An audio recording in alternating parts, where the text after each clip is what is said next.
And we are recording and not streaming. Yesterday was the first one I haven't done live in a couple of years. This is the second one.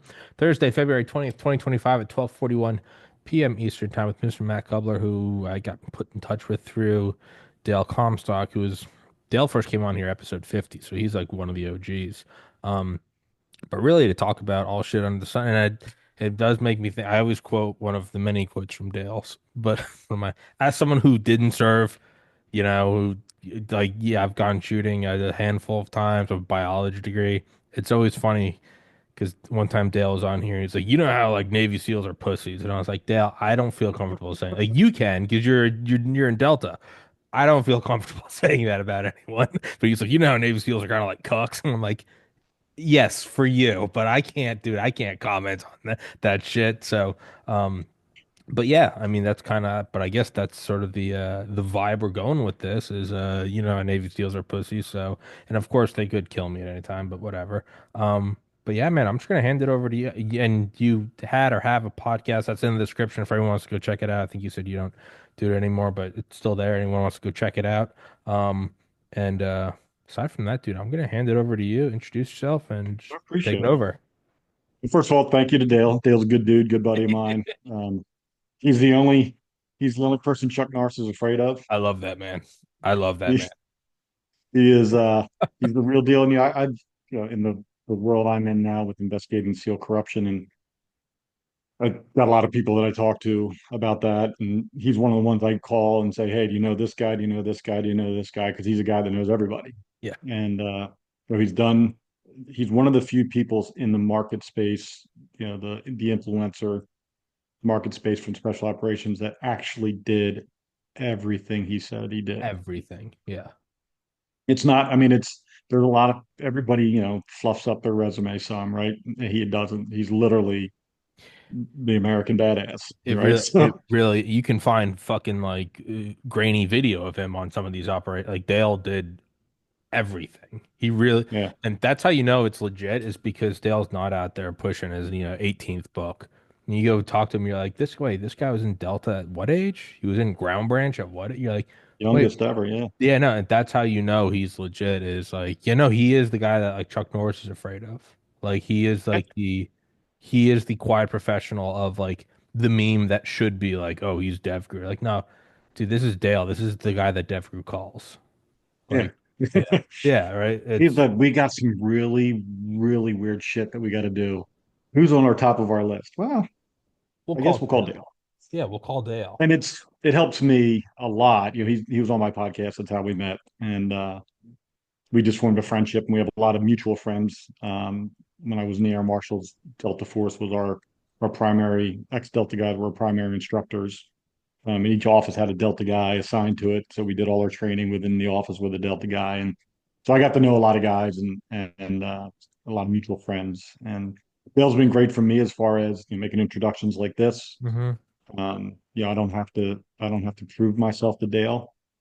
And if Dale's going to vouch for me, it usually carries pretty much weight, which is very helpful for me in doing what I'm doing with the SEAL investigation. So I do appreciate everything he does for me. Yeah, and I mean, and the same with me. Whenever Dale, if Dale gives me the green light on someone, I'm like that's the alpha and the omega. I'm like, case closed. Yeah, have him on. I don't need to know anything about him. Give him my number. Have him text me. If Dale's like, this guy's But like no, done. it was funny.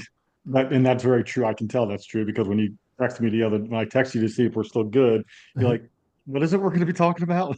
Yeah, yeah, Because well, yeah, it really, Dale just said, get this guy on, and you yeah. did. And I do Stamp it. appreciate Yeah, that. yeah, absolutely.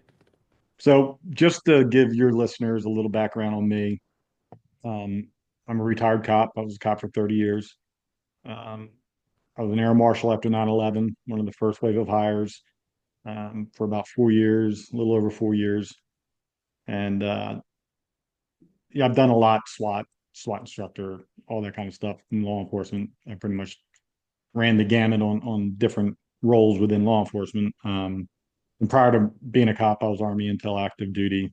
I was a SIGINT guy during the first Gulf War, and so that's kind of my professional history.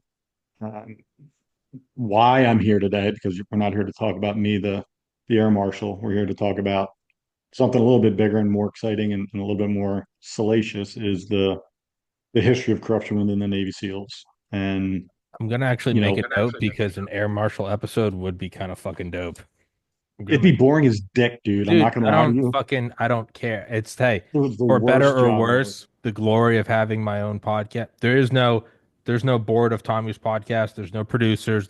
To my dismay, there's not many advertisers. There's no employees, so I can do whatever the fuck I want. So, I in like most that. days, it is just a spiral of existential terror and self-doubt and financial horror. But the few silver linings are I can talk about whatever the fuck I want. Not only can we do an air That's it. marshal episode, I can do air marshal episodes 80 days in a row and it doesn't matter because I don't have a boss. So I don't care how boring it Perfect. is. All right. Yeah. Sorry. Keep going. Well, for me, the important part of my life now is doing these investigations, not because I give a flying fuck about the Navy SEALs or even if they're corrupt. I Sure. really don't. I don't care about it because it's not. It doesn't interest me on its own merit. What brought me in was in 2019. I was asked by a friend of mine who was killed in 2012. He was commander of SEAL Team 4, Job Price, Job Price. Found dead in his bunk with a single gunshot wound to the head. They in theater in Afghanistan as the commander of SEAL Team 4, and there was no news about it. His family was told about it, and everybody just was like, suicide. The fuck is that? There's no fucking way. So I didn't have a reason at that time. I wasn't as much of a anti-United States government person as I am today. It's a journey we've all Um, walked. so I didn't have any reason to doubt, right? I wasn't looking for a alternative Yeah. story. So 2019 comes up, 7 years later, his family asked me to take a look at his case and hand me his book. I call it his murder book, which is 300 and some 50 pages, 375 pages of reports and photos and statements and everything you would find in an investigation for the most part. And after I got done reading it, I realized, first of all, there was a lot of missing pieces to the puzzle. A lot of things that weren't there, like ballistics, DNA, gunshot residue, all the lab testing that you would want to prove whether somebody fired a gun. So I told the family, I said, listen, the best thing I can tell you is that you can't rule it suicide based on the evidence you've given me. And secondly, it doesn't look like suicide because there's a lot of inconsistencies within the crime scene photos and the timeline on when things were done and who did what. And so 2019, I started this basically a mission of my own where I'm tasked with solving a murder by a Navy SEAL to a Navy SEAL with a government and a big Navy that doesn't want me doing that. And so for multiple years, I was out on podcasts, I'm telling his story, and I'm trying to get people, someone of influence, to buy in to what I'm saying and help me. Because I was a solo artist, and I was unpaid. This was all pro bono, and it was thousands and thousands of hours of my time and energy and effort.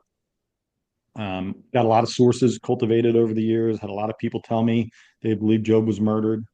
I had a lot of people tell me why they believed he was murdered, but nobody would come forward publicly and join me. It was all confidential informants, all within the community of the Navy SEALs and some other special operations units. Um, so in 2024, I'd taken a break from investigating during COVID because it was COVID and it was just enough to be alive during that than trying to investigate a murder with a government who didn't give a fuck and pretty much a waning audience who didn't give a fuck.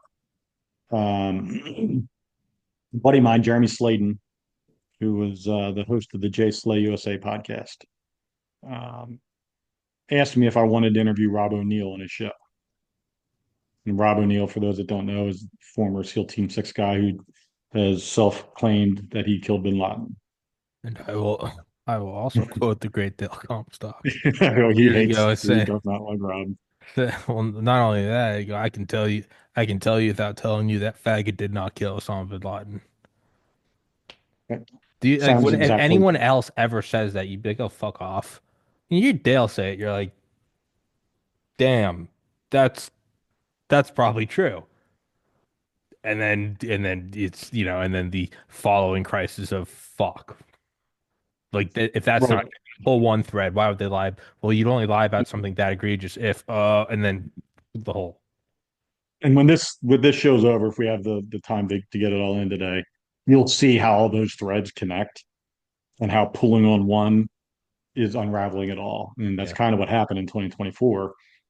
So I get this opportunity to interview Rob O'Neill. I have a couple really, really deep embedded sources within the community who were um, either on SEAL Team 6 Red Squadron at that time and are very close to people who were on Red Squadron at that time in SEAL Team 6. So I had some details that most people wouldn't have in an interview with Rob O'Neill. It was sold as a debate. He was well aware. We had group text that I was going to come at him with some information that he may not be ready for. And he says, "Yeah, no, I'll just tell my story. I'm fine with any questions you might have." Blah blah blah. So we had the interview, and my goal was not to destroy Rob O'Neill that day. My goal was to get Rob O'Neill flustered and show that he's a liar, but then get him understanding his personality profile, that he's a narcissistic sociopath, that he would want to repair any damage that was done in that interview and talk more. That's usually how they respond, is that type of a personality. So I let him tell his story. We yucked it up and buddied, and Jeremy was the kind of the moderator, and I was able to get Rob to change his story for the first time.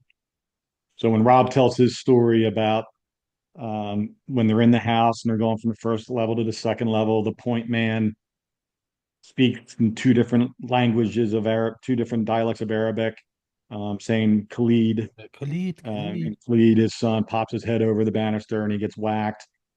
And they go up to the second floor, and the point man and him go up to the third floor. And there's usually, when Rob tells the story, there's a little repartee between him and the point man going up to the third floor where Bin Laden's supposed to be. And he makes it dramatic, like Rob is good at doing. And that repartee has changed a couple times over the last 10 years that he's been public. But the general details of the mission remain the same. Point man goes through a like a curtainish kind of thing, tackles what would be suicide bomber females. Rob goes right. There's Bin Laden with them all. He kills Bin Laden, shoots him 3 times in the head, moves them all to the bed, and her son. That's the story. So I get him to tell that whole story, and then I walk him back through some areas where I had some questions, and the main area where we had questions was the who is the point man, because I know for a fact that Red, the point man, is the one that killed Bin Laden. Uh, and I know his name. And I said to Rob, as he's telling the story, and I'm questioning him, I'm like, all right, so when point man Red kills Khalid, and you guys get to the second floor, and you say he went up to the third floor to hold the stairs there, and everyone else sort of did their job on that floor, and you moved up. He goes, wait, I'm not saying any names. I said, well, I don't need you to say the name. I have the name. I'm just saying Red is the name, the call sign, the nickname that he uses. Because I'm not saying anything. As a matter of fact, and this is where he changed his story for the first time. He said, I'm not even sure if the point man from the first to the second floor was the same point man going from the second floor to the third floor with Bin Laden. Now we had a conversation in many different times during this him telling his story to different reporters. He's always told the story about a little repartee between him and the point man. I've worked in SWAT for over 8 years, and I know every person that was on my team, what they look like from behind, where they keep things on their vest so that they need a Mm-hmm. tourniquet or the radio gets blown up or whatever. I know where that's at, and especially when you're working in a stack, you know where people are and who's who. So he said, I basically there was a switcheroo between the second and third floor. That was his new version of the story. He's never given any indication in any other interview that he's ever done that there was not the same person who did the ninja level, um, two different dialects of Arabic to get Khalid to poke his head over, and then the person who should have gotten in Rob's word should have gotten a Congressional Medal of Honor for diving on the would-be potential suicide bomber so he could go in and kill bin Laden. I know for a fact it was the same point man from beginning to end. It didn't change. And there is a specific reason why a lot of times that is what you want. You don't want to have a different person who doesn't have the skill set of a point man running point. There are people in a stack that are not meant to be in on point.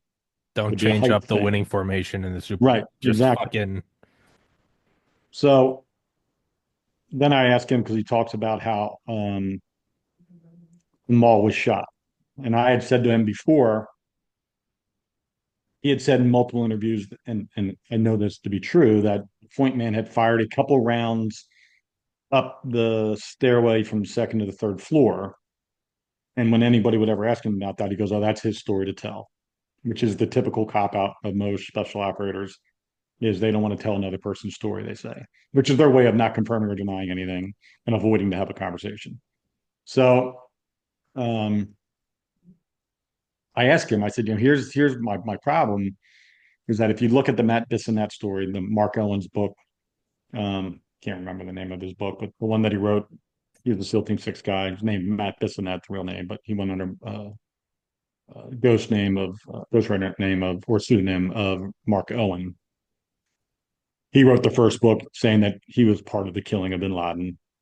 Um, he got his ass jammed up because he had an NDA and didn't get approval from the Navy to write the book, and had to give all the money back that he got from it. And then Rob, who was a little bit smarter, asked for permission to write his book, and they gave him permission, and they approved the book. And when he'll say my book's the only approved book by the Navy, what he doesn't put is context that those books, when written, aren't written for factualness. They're not reviewed by the Navy for factualness. They're reviewed by the Navy for any classified yeah, information and any TTPs yeah. as well. Sources, That's it. methods, any of Those are that. the only It's two just things. Right. you can say there's a dragon there. That's fine. Absolutely. Don't talk about the Absolutely. stealth helicopter. Right. Yeah, Exactly. yeah, Like that's the only thing they care about. They're yeah. not saying yes, we approve this story. They're just saying it doesn't violate any of our If rules and regulations that we if I require for ever a book. if I ever wrote a book, if I was ever in some tier one unit, they'd be like, "There's a lot of why does this guy constantly emphasize that he's not 5'8", he's 5'9", and he's perfect. That's perfectly tall and handsome." He says that his penis is completely average. Like, what does that have to do with Averaged what does that have based to on do hand with the size. raid? What does that have to do with the raid? Yeah, and there he was standing, and he's not as It's with fit as his he used extra to be, large but he's gloves. older. He's not 18 anymore, which is normal. And he's got extra large gloves, Yeah, he's fucking his feet are definitely you would think he's at least 5'10". at least. Sorry, keep going. But we digress. Yeah. So when Rob tells the story of what happened that day, you know, the two shots that get fired up at a person who stuck their body out from the doorway where Bin Laden's room was, no one addresses that conversation. Mark Matt Bissonnette / Mark Owen says that he was shot, and when they got in there, everybody just dumped rounds into him. Which is That what they do in the movie. They go in and right, tap and tap. that was the story from Matt Bissonnette and Rob O'Neill's story is that the point man shot up the stairs. Nobody knows what the fuck happened to those bullets. And then he is the guy that shoots Bin Laden in the face 3 times. And then, oh, by the way, Amal was shot in the leg, which is Bin Laden's wife. And I'm like, so you're telling me she was standing upright in front of her husband with his hands on her shoulders from behind her with a 5.56 323 round in her leg? She's not writhing in pain on the floor. She's not. I can tell you right now, you shoot me in the fucking leg with a 223, I'm crying like a bitch. Yeah. That's just happening, Yeah. right? I'm not standing there No. like a centurion warrior. Don't kill my husband with a bleeding wound to my leg. He's typing, and as any grown man would. Right, And he fell down, but you could still see how big his bulge was. right. And he held on to his bullet wound with his giant hands. He's Right. So with his giant, handsome hands. so when I ask him about those rounds and to account for them, he argues back that he can't tell you where they went, but he knows what he did. I'm the only person, and he says this, and this is almost his cockiness um, personified. He's like, I'm your best source because I'm the only person who was in the room when he died. And then he says he was in there for a while by himself, that um, that he has all these conversations with himself about his mortality and being a father, and that just killed the kid's the 2-year-old son who was in the room, the 2-year-old, and how does that make him feel? And then somebody had to come up and like snap him out of it. But in reality, is that within nanoseconds, guys were in that room, and so he has so many holes and lies in the story that I exposed, and I didn't treat him like an asshole, and I could have. And I said, listen, for 399 missions that you said you did 400, for 399, as far as I'm concerned, you're probably an American hero. I Sure. said, but for this one, you're not. And he was affected enough to where he did 2 hour podcasts with me and Jeremy Sladen, talking about Joe Price and his cover up, talking about Mark Luttrell and what happened with Red Wings, talking about Extortion 17, talking about um, other SEAL missions that have questionable veracity. And I got him on record talking about those things, which is what I really wanted. I wanted to have enough out there with Rob O'Neill, the famed Rob O'Neill, talking about conspiracies and cover ups, which I did. So from that, and the reason I'm telling the story is so I can piece together Mhm. how where we are now with Job. Um, Clips of those interviews, especially the Bin Laden interview, went viral, and I was able to get on other podcasts. And I realized that using Rob O'Neill to get attention for Job worked. Um, because like I said, there was no news on Job's death. There was no public outcry. Nobody going, "Oh my God, how did the commander, the highest ranking person in theater, get killed in his bunk? Why are we not talking about this?" So I then employed a method that a lot of people in the YouTube comment world call me a piece of shit for, which is fine. I'm very happily a piece of shit for this.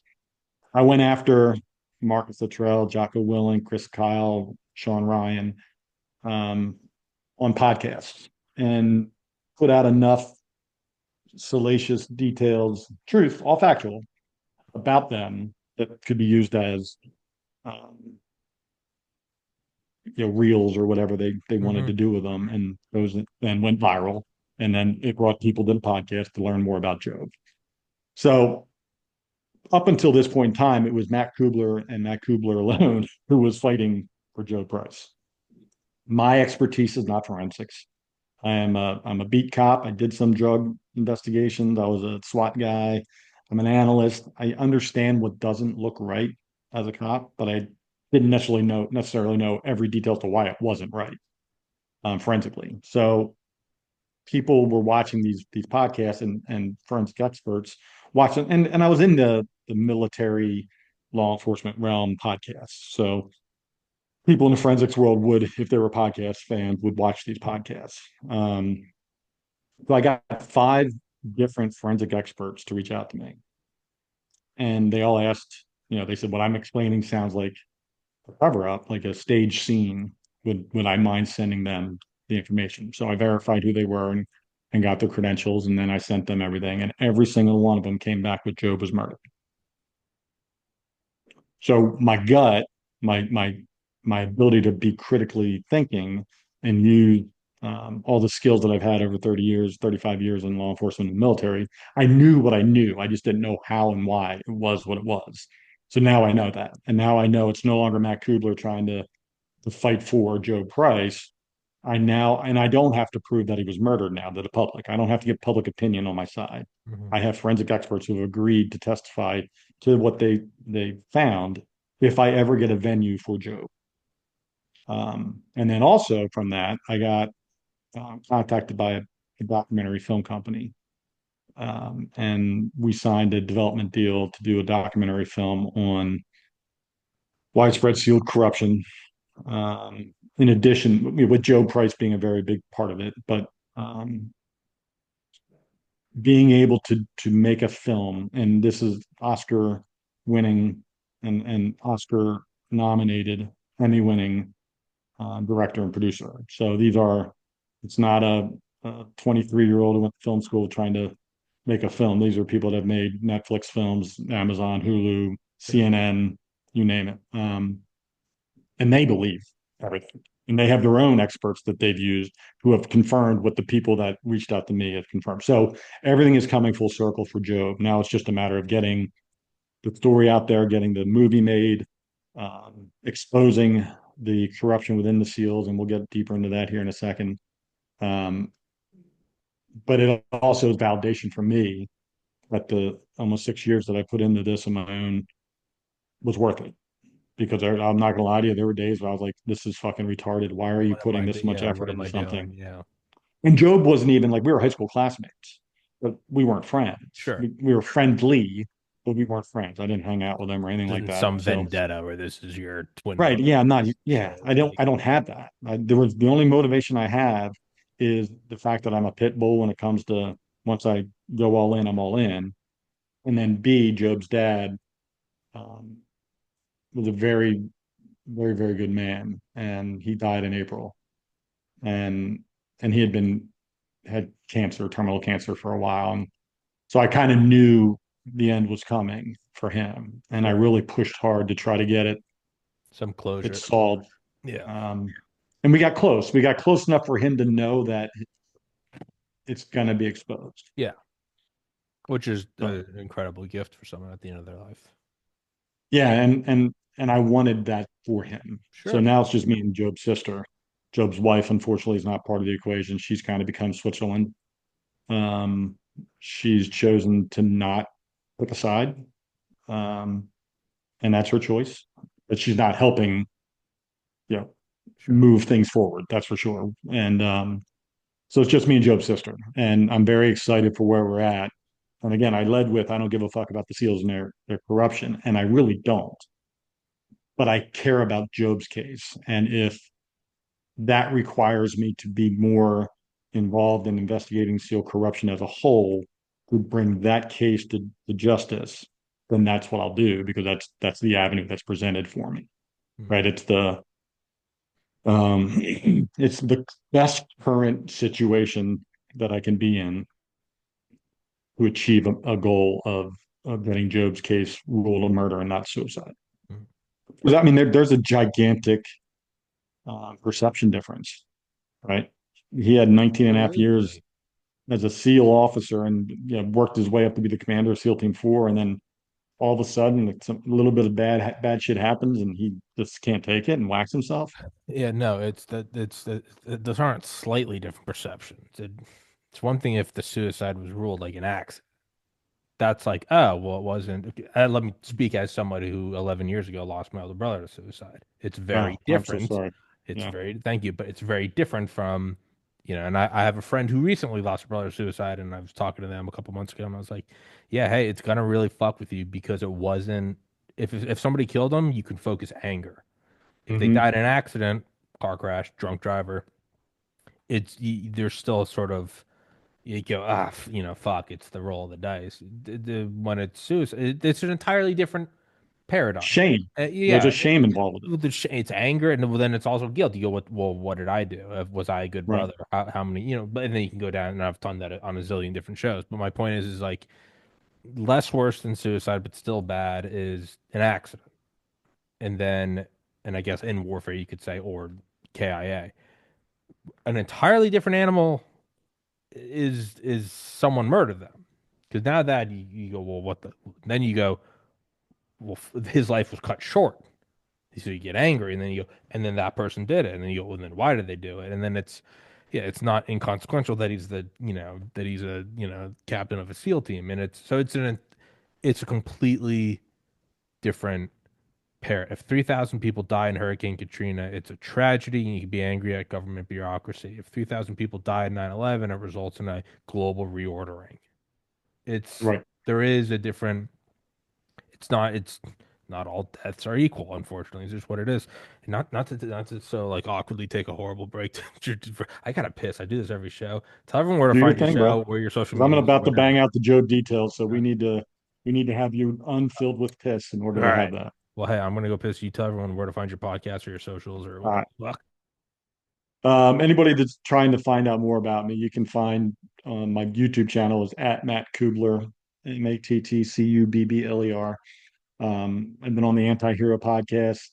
Um, I've been on Green multiple times, Green Beret podcast multiple times. Did a lot of the details of what you're going to hear today are going to be also found in those shows. And each show's different just because the interaction with the host brings out different pieces of the puzzle. But um, yeah, that's kind of where you can find me. And my podcast is on there too, the episodes, the video episodes on YouTube. But if you're an audio guy and you want to hear old podcasts, I did 138 episodes, I guess, maybe. It's two dates and a dash, two, the number two, dates and a dash. It's the date that you're born, the date that you die, and the dash is the life that you live. It was more of an inspirational type podcast where I featured people who lived the shit out of their dash. And I did that for about 4 years. Um, and then I just got tired of talking to people. And so I ended it. But I'm probably going to be starting a new podcast underneath the Anti-Heroes um, podcast. They created a media company, for lack of a better word, called Camper Culture Inc. And they've asked me to do a vlog, a video blog on um, on different topics, law enforcement, military, public interest stuff. Short form, probably 15, 20 minutes, I'm hoping. Um, I haven't come up with an official name yet, but whatever I come up with is going to be unique. Kind of like two dates and a dash. It makes people ask the question, what's that mean? So the goal is to get people talking immediately about the name of a podcast and understanding what the hell it means. So that's where my brain's at with that. And man, he really had to piss. That's a lot. I mean, I was called Thunder Piss. I was just like a fire hydrant. He must have prostate issues at such a young age. The silence. It's the silence. Man, sure it's just a piss. There he is. I realized I muted myself, which is probably good. I started yelling, what are you blabbering about?" And I realized, I was kidding, saying I'm that was a retarded. long piss. Hey man, if I'm anything, I'm hydrated. It's about the only superlative I have going is I'm hydrated. But yeah, let's jump Yeah, on into it then. I'm a coffee drinker, so I piss just because it's so much caffeine in my body. Good for you. So Job, let's talk about Job. Let's talk about his case because when you hear it, you're gonna be like, what the fuck? Like it's not nuanced.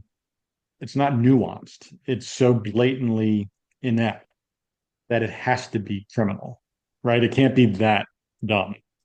You can't be that bad at your job.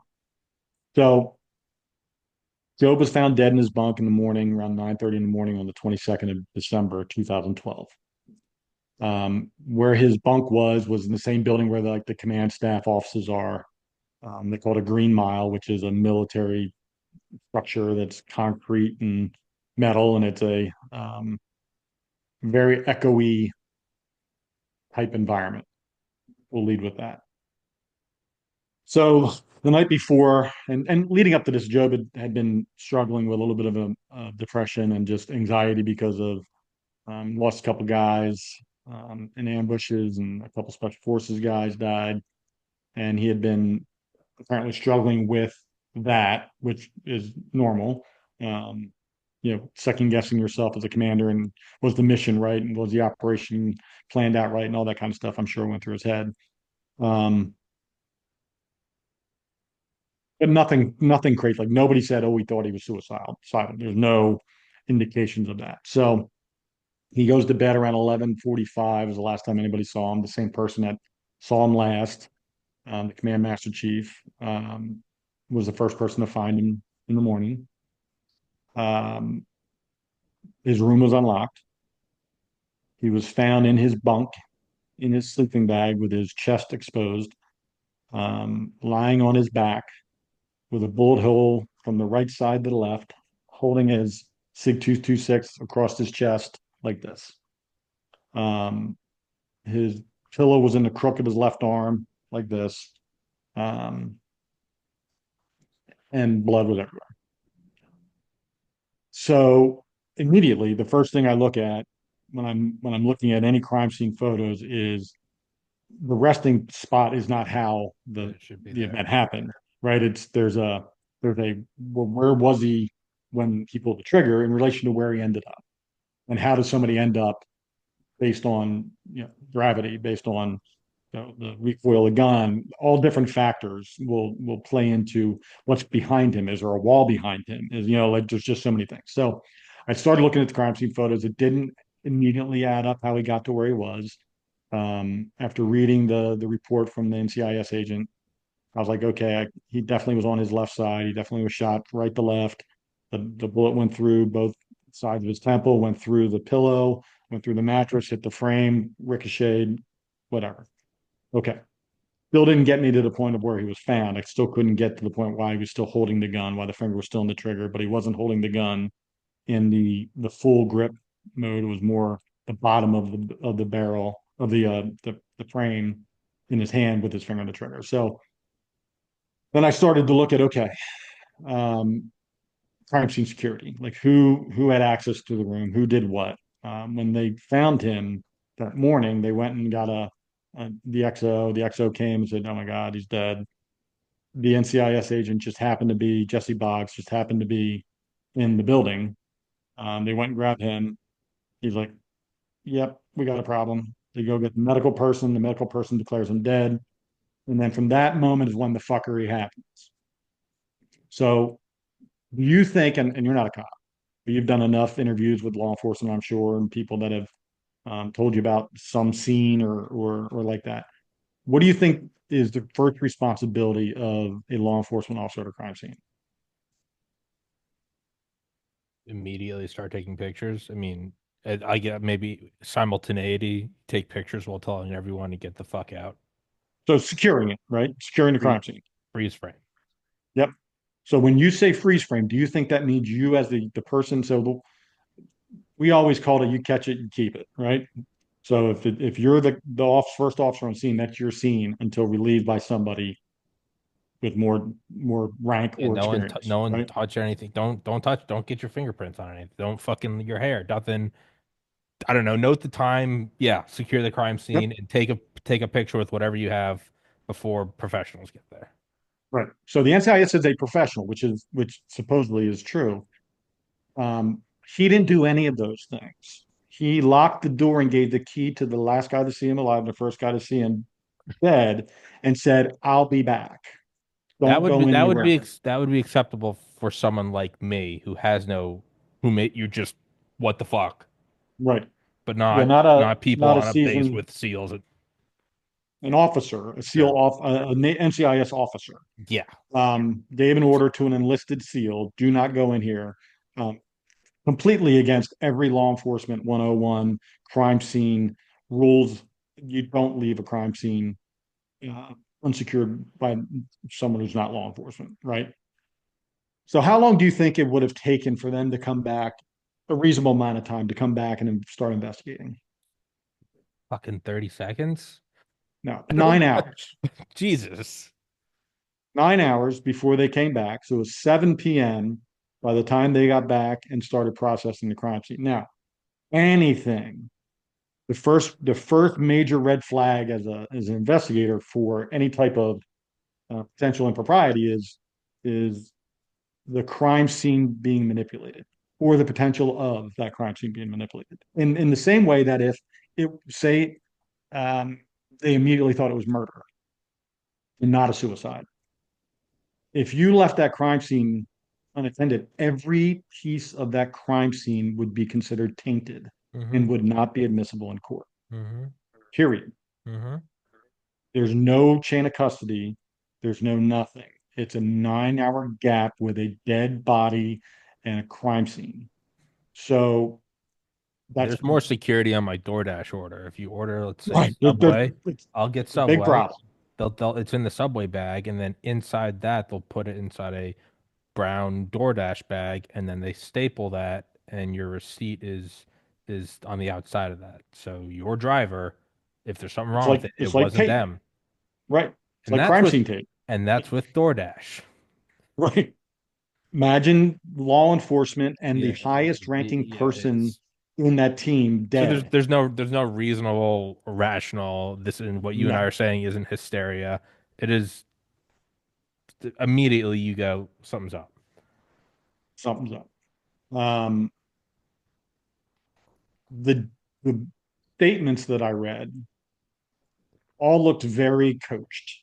Like they used a lot of the same terminology, like the word aloof. Like I don't know if I've ever, and I'm a published author. I've written a lot of stuff. I speak a lot.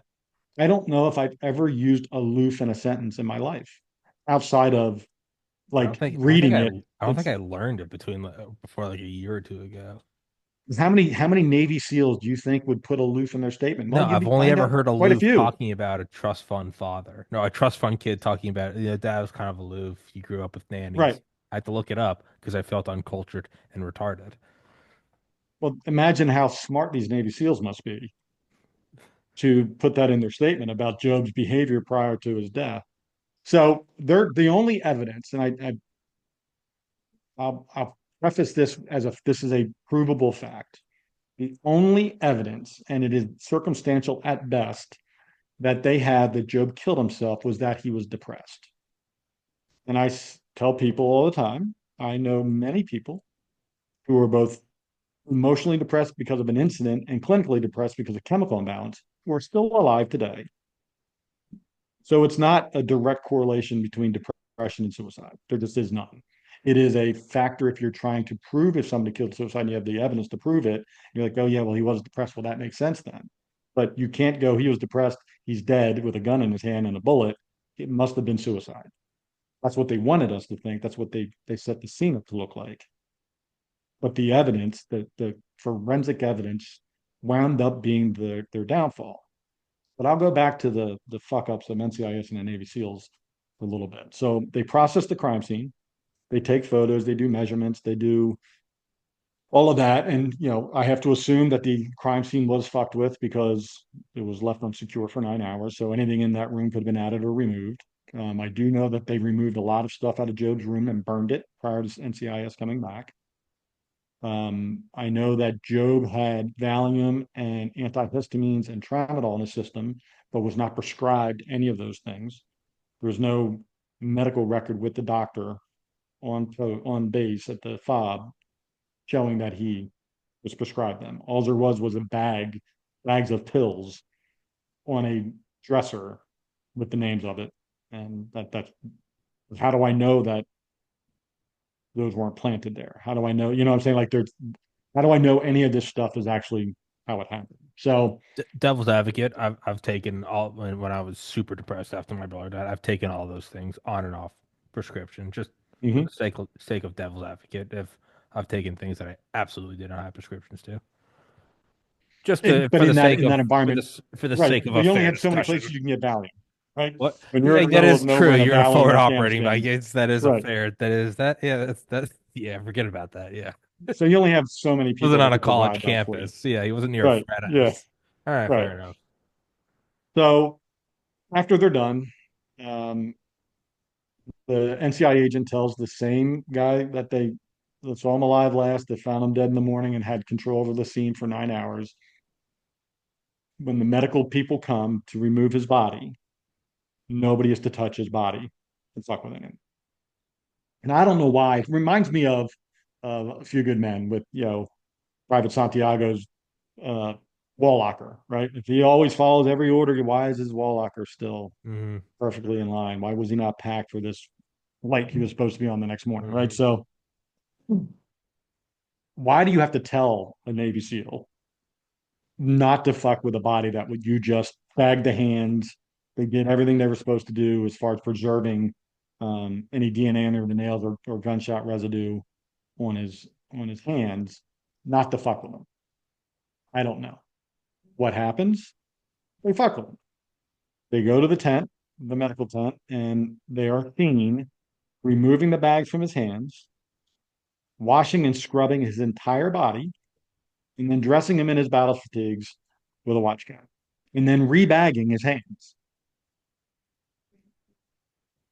I That's get that's proven it the happened. only thing I could even again gun to my head and I like have to defend it is that would be a shock response from a like I don't know what I would do if I found like I maybe I would I mean when I like when I put my dog down like I didn't know I was just I put his collar back because I was so upset. But again, that doesn't apply here. The only thing I could if I had to defend would be like it's a shock response. But that doesn't even apply Right. here. These guys have all seen death. They've all Yeah. seen friends, comrades die. Yeah, yeah.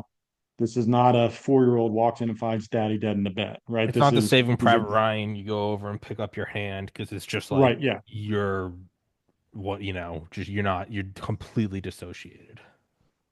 And I've talked to medical people who have been on these forward operating bases that I say to them, "Are you trained in evidence collection and preserving preservance? I don't know what the Yeah. exact word is for that, but Preservation. preserving evidence Yeah. while you're doing your." He goes, "Absolutely. We've all been trained in that. We know exactly what we're supposed to do and not do." So then I asked also if Navy SEALs would have enough influence over medical people to force them to do it. And he said yes. That the influence level that SEALs would have, like there's almost like a we want to be them mindset, which is what the NCIS agent I found out was very much a fanboy of the Navy SEALs, and he wanted Okay. to be All right. accepted by Okay. them and do. He wanted them. Same thing with the medical people. That there is a Feel like if Dale told they me how to, defer. it'd be like if Dale. Actually, I remember like I went shooting with Dale once, and he would empty it, check the slide, and he always said, check it. What was it? Check it, and then look away and check it.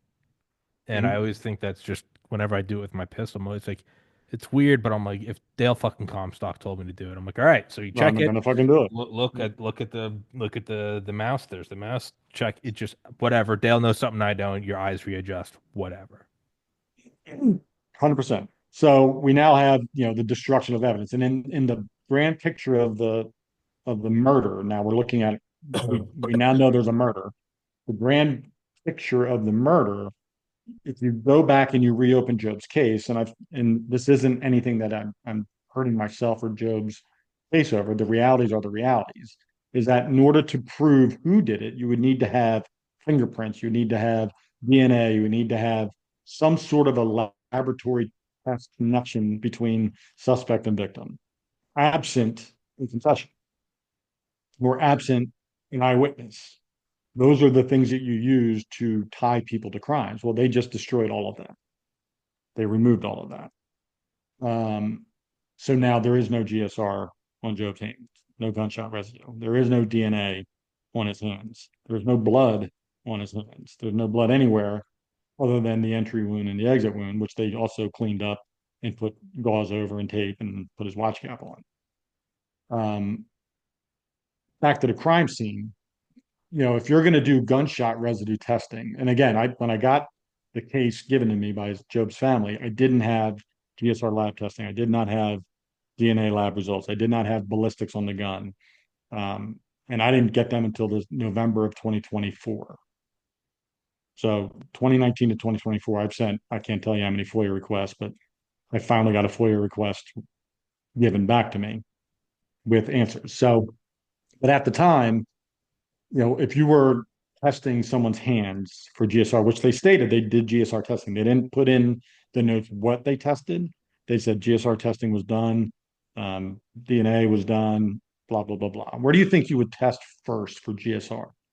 Hands, and I don't know, The maybe, hands, and right? if it was self-inflicted, Yep. butts out of the head.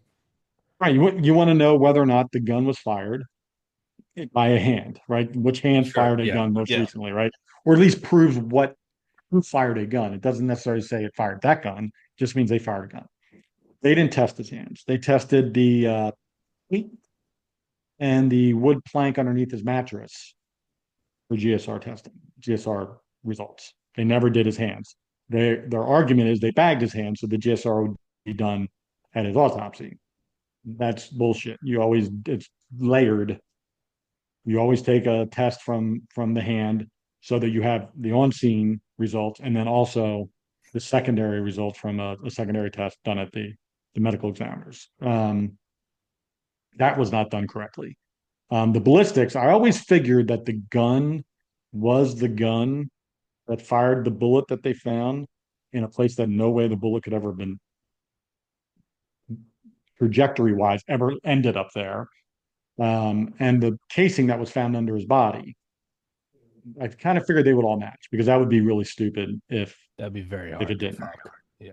So for all the lay people out there, you can take a gun outside, shoot a gun, retrieve the bullet, retrieve the casing, and bring that gun and bullet and casing to any place you want where you go kill somebody and leave it there and stage it to make it look like that gun was used. There's no proof of that gun ever being used, the one that was found in Job's hand and the casing and the bullet, that it was used to fire a bullet in that room or into Job's head.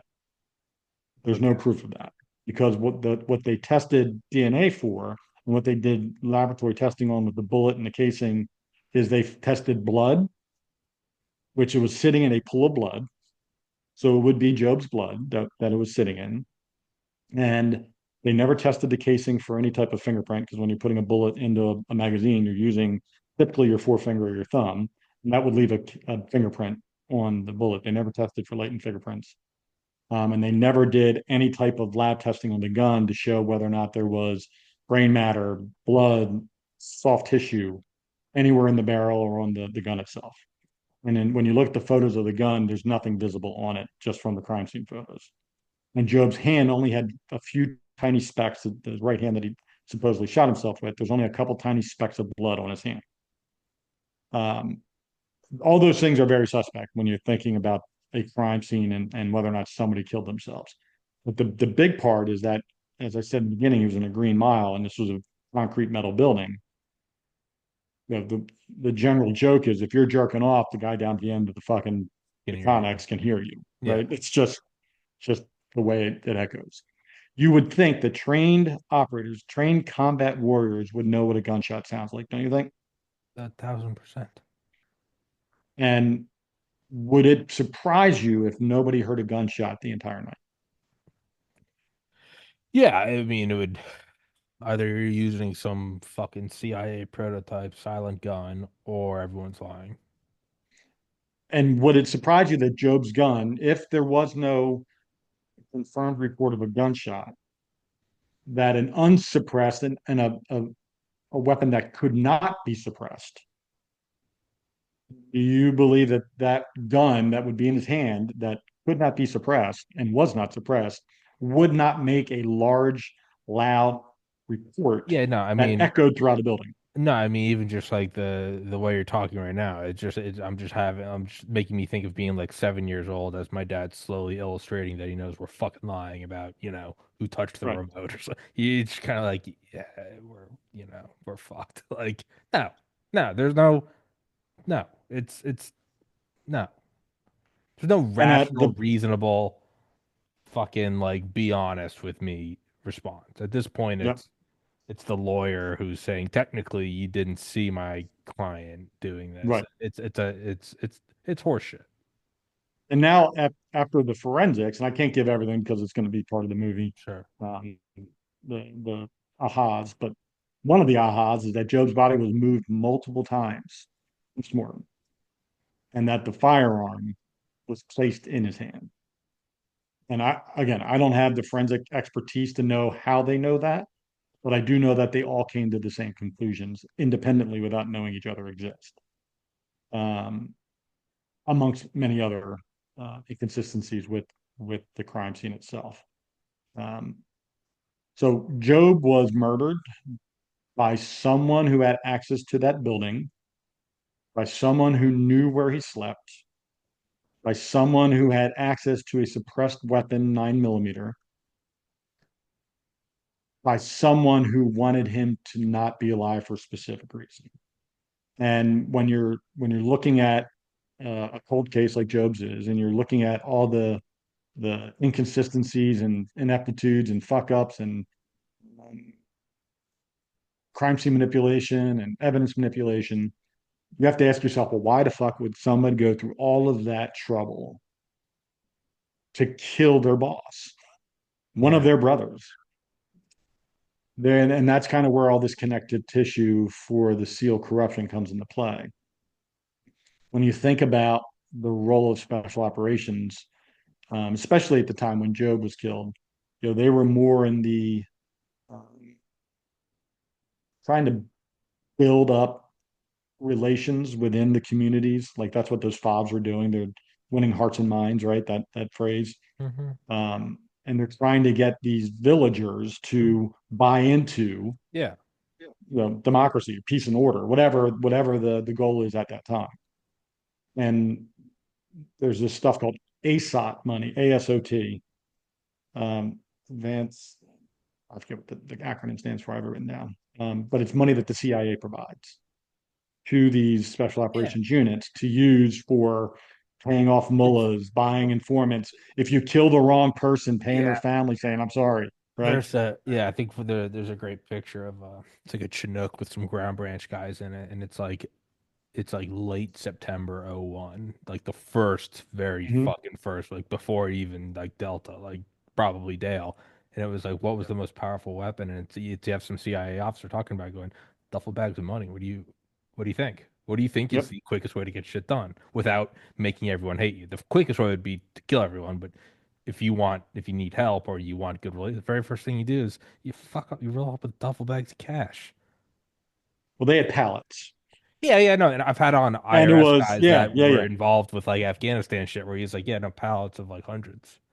And there were guys like SEAL Team Six guys would use that money like it was their own personal fucking stash, Yeah, and they would go out and just use it indiscriminately. And there wasn't really a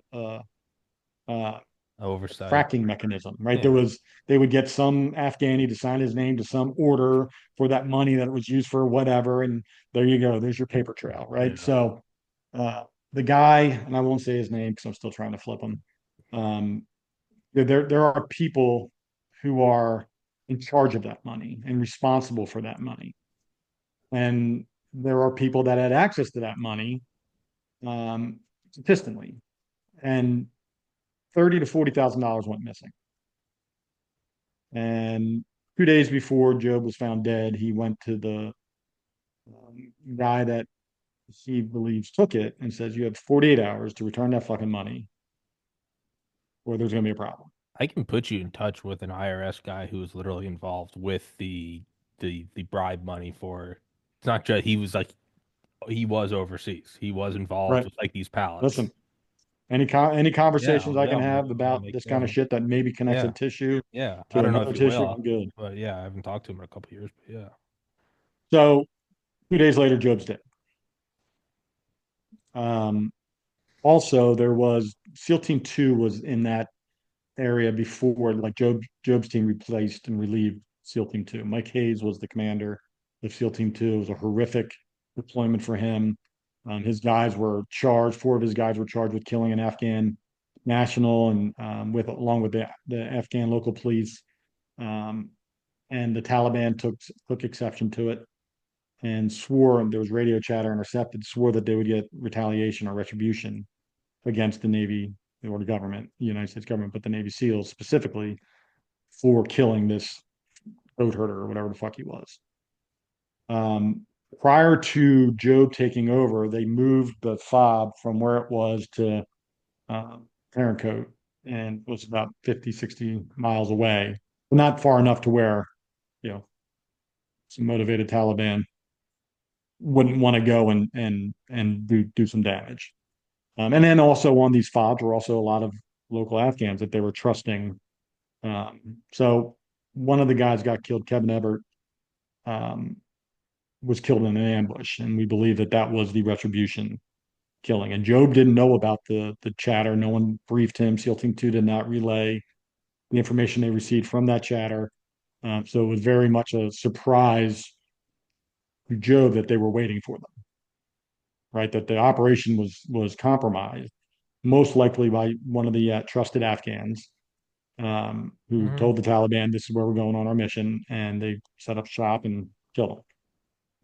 So that I know Job was very close with Kevin. He was helping him actually get out of the SEALs to go to um, med school and was supporting him with that and sort of getting that process moving for him. And they were very close. Now, mind you, Job was not, yeah, he had like players coach, right? There's baseball coaches and football coaches or players coaches that they want the players to be happy and like them, and they let the players kind of run the show in sports. Well, Job was not that. Job was the you're a fucking naval officer or The naval enlisted person you would man. assume is heading up a team of fucking specialized 21st Right. century ninjas. Not yeah, not Charlie Sheen, No, right? no, no. In To Navy go SEAL, fucking right? kill. So Let's like call it what it is. To go fucking kill. right. And you're gonna do it in a way that is brings credit to the United States Navy, to naval special warfare in the United States. That's the way Job looked at everything. And to keep you And alive. yeah, they like to think that they're, you know, growing their hair long beards. It's like they want to be the guys that are wearing the burqas They want to be and Dale. on the horseback in the middle of They want to be Afghanistan, Dale. right? So They want to be Dale. yeah, they want to be Dale Comstock. And so Job's like, listen, here's this isn't working. I don't know what you thought this was going to be, but this is not it. We're going to have haircuts. We're going to have, you know, times where we got to be up and at places. And he was kind of that way. And there's a lot of guys, one guy specifically, and I say his name every time because I'm waiting for him to call me. His name's Rob Huberty. Rob owns a company in Philadelphia that some sort of a early detection gunshot thing. Well, he was a member of Job's team, an enlisted guy. I think he was knee five or knee six. And he decided a year and a half ago, 2 years ago, to go on a fuck Job Price mission on podcasts, some big ones, and just ripping the Job, calling him a coward, that he hated him. He was a fucking asshole, just really besmirching Job. And I'm like, why the fuck do you have to do that? Like, what is your point Yeah. for nobody provoked you. No one called you out or accused you of being involved in anything then. I am now. Do I think he knows something? Yes. There's no reason for him to go out and lambaste Job publicly 10 years after his death for no reason, right? Yeah. So fuck Rob Huberty. We'll lead with that. And I hope he calls me. Put my email in the notes. You can reach out to me. Um, but Job was not the most. There was a faction of guys that didn't like him, didn't like his leadership style. And then you couple it with the retribution killing, with the missing $30,000 to $40,000. You add those things together, and there's enough if somebody's worried about going to jail or losing their career or the brotherhood not backing them or whatever the case might be, that they might think about killing them. Um, at the end of the day, I don't have any evidence to prove who did it. I only have evidence to prove that it happened. And I don't I know that I'm a realistic guy. Do I think I can get somebody to admit to something? If you gave me enough time and enough leverage pieces to do that, I could probably get somebody to flip. But I don't know if I'm ever going to get that opportunity. I do know the guy who had that control of that money. He insists that the money was accounted for. And again, I've spoken to many people when it comes to the money trail, as far as signing out money and what it went for and the paperwork that they're supposed to have to show it was delivered to the person that they said it was supposed to be delivered to. That can be easily forged. You give another Afghani $200 and say, hey, I need you to sign this form. Okay. Right. So the it's not like a scan, right? Where money is scanned out and scanned back in, and it's just not that kind of an environment. And I know firearms from the weapons room, they're not really tracked. And I know that some of the guys carried suppressed handguns. I have photos showing that. Um, could it have been a suppressed MP5 9mm? Could have been. They had them. They're Could have been a quiet. suppressed 226. I do know that there is a distinct bruising around the entry wound that is about the same diameter as the end of a suppressor, Hmm. half of a circle, with the exact diameter, because it's top and bottom, Yeah. half circle. You can measure, and it's exactly the size of the suppressors they used over there. So for me, knowing what I know now about Job and knowing the people that were involved or that were potentially involved in Job's death, you start to then pull back the scope, right? You look at a wider lens and say, okay, well, this is only a 3, 4,000 member community. It's not a gigantic community. Who are the people that are involved in what? And how long has this been going on? And I don't know if you're paying attention at all to the recent Medal of Honor drama with John Chapman, who was the Air Force combat controller. Do you know anything about him? No. Google John Chapman Medal of Honor. Um, there's a video, an ISR feed that shows it's only the second one Uh, ever recorded. okay, no, I've heard of Yeah, I can like see it in my mind's eye. Yeah, it's I've seen that it's a exact bunch of like black dots, phrase. right? Yeah. Okay. So he was attached to SEAL Team 6 Blue Squadron. Britt Slabinski was the team leader, and Tim Szymanski was the ops officer on that mission. And that was on March 4th, 2002. What was Long it? story short, Say it again. Sorry, what John was it? Chapman was a fucking stud, charged the mountain, killed a bunch of Al Qaeda. SEAL team follow him up the mountain. He gets knocked to the ground. I have conflicting intelligence. One says he was knocked unconscious. The other one was he was actively awake, trying to pretend like he was dead in order to get an advantage. Anyways, either way, the SEALs left him on the mountain because they were getting shot at from multiple directions. And mind you, it was a shit show. It was fucking thigh deep snow. It was a shit show. Um, it was their second time trying to approach. The first time they got um, hit, and Neil Roberts, who was unhooked, fell out. He was a SEAL. It's called Roberts Ridge. Is what they call that battle, the Battle of Roberts Ridge, Operation Anaconda. And then they had to go get a new helicopter and try again, and tried landing on the same exact fucking spot. Got hit again. Landed. Everybody bailed out. Everybody's getting shot as they're coming out of the helicopter. John's a stud. John ends up waking up or deciding to take action after the SEALs leave him up there, and he fights for another hour and saves 18 lives from the QRF, from the Rangers, and that were coming in to get everybody off that mountain, and ended up dying. He had 16 wounds before he died.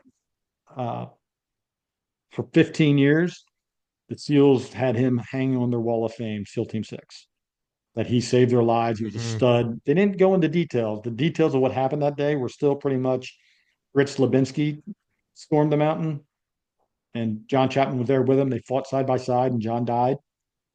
And that's kind of the story until this ISR feed and some AWACS C1 AC-130 gunship intercept that was able to connect the lasers on each gun, which had its own signal, and they were able to Hmm. see who was who. Yeah. So that's kind of how they married that together, and they knew now that it was John who did all this work and not Britt. So 2015, they started the process. The Air Force started the process to giving John Chapman his Medal of Honor, upgrading his Air Force Cross to a Medal of Honor. And the minute the Navy and the Navy SEALs found out about it, they're like, "Fuck no!" And they actively blocked John Chapman's Medal of Honor application at the DoD, while simultaneously putting Britt Slabinski in for Medal of Honor. And his Medal of Honor got denied 4 times. And when it's all said and done, and all the active, and I'm saying active, like they put out counter narrative propaganda saying that it wasn't John Chapman up there doing the fighting. It was actually two Al Qaeda guys fighting each other accidentally or mistakenly. Like they tried everything they could to try to create a narrative that after John came to or decided to re-engage, that wasn't John, that John was actually dead. Um, Turns out that's not true. There's a forensic evidence. If you read the book Alone at Dawn, um, Dan Schilling and John's sister, Lori Chapman Longfritz, wrote that book. It's the true account. It's the only really true account of what happened that day. And there's forensic evidence that shows that John received a lot of his wounds post, and the lethal wound post um, getting up. Like he wasn't dead when it happened. It wasn't dead. So they covered this up and they tried to block it and they tried to screw him over. And now today, there's a Medal of Honor museum being built. The grand opening's on March 22nd in Arlington, Texas. And John Chapman's not allowed to fight for him. It's just his sister and her family and me, and become one of her champions. And I've been a de facto spokesperson for her on some occasions. They were supposed to do there's 3,500 recipients of the Medal of Honor and that are going to be honored there, but there were going to be 200 exhibits, featured exhibits on the grand opening week. And John Chapman was supposed to have one. Britt Slabinski and three other SEALs are on the board. And without telling Lori and her family, they made the decision to 86 the John Chapman exhibit and put in a Britt Slabinski exhibit. Now, Britt Slabinski didn't earn a Medal of Honor. He got one, and they forced when John got his Medal of Honor, it was only because the Air Force agreed to the Navy's conditions that if he gets one, Britt gets one. And then the second part of that is that the second half of that battle, the battle after John was left on the mountain and re-engaged the enemy, was classified and couldn't be listed in his Medal of Honor citation. So that the truth could never be known, even though it's obviously been put out in the public space. There's nothing written down that tells that story officially from the government. So I call that the original sin. That's how they realized how they can use the the government, the big Navy, the NSW prestige to change narratives when the only people that are alive are the ones that are part of the narrative, right? You look at Marcus Luttrell, you look at, it's now come out that, and he's put it out himself, that he didn't write the book, that the book was written for him. He was given the book. Oh, that this is now your job as a member of the Navy SEALs. You're going to go out and you're going to promote what happened that day based on this book's account. And here's your PR person. Here's your public speaking coach. Here's your like handlers. Like he put it out on his podcast with Rob O'Neill. Um, there are people who were in the talk during that Red Wing mission that saw him leave the mountain during the battle, like flee, while the three other guys were still fighting. That he was found with all 11 magazines full, the same 11 that he left with. That he didn't have all the wounds that they showed in the movie. He fell down the mountain and crashed into rocks and did all. None of that happened. So the value of, and the Navy's, and I believe this, that the Navy knows that it has a shelf life, right? These stories have shelf lives, but they only need it to be true for as long as its value allows it to be so, whether it's financial value or recruiting value or whatever, branding value. So they're okay if this stuff leaks out about Mark Luttrell because they're never going to address it. They don't talk about it. They won't talk about. There's been plenty of pressure on the John Chapman front with podcasts and petitions. There's national news coming out about it, about the cover up and the problems with the museum and what they're doing, and nepotism. So they know that it's okay if that comes out, but they're never going to say, yes, it's true. We did leave John Chapman to die. Yes, we did fuck him over again 22 years later with the exhibit. It's all going to be, there's 3,500 qualified people to get exhibits, and not everybody's going to get their exhibit now, but there's going to be a rotation, and John will one day get his. That's kind of the story. And they believe that public perception is that, oh, that makes sense. Why does John get one? Why does his family think he deserves one? When the reality is they don't care about the exhibit. They just care that Britt Slabinski shouldn't get one. The guy that left the guy to die that you said can't have one. Right? It's just that's the problem. Not the exhibit for John, the fact that Britt Slabinski's getting his. And that's going to be the story that's coming out in national news. And there's been several stories written. There's another one coming out, and I'm pretty much spearheading most of this stuff for her in order to get this, if nothing else, to destroy the branding of what the SEALs have become.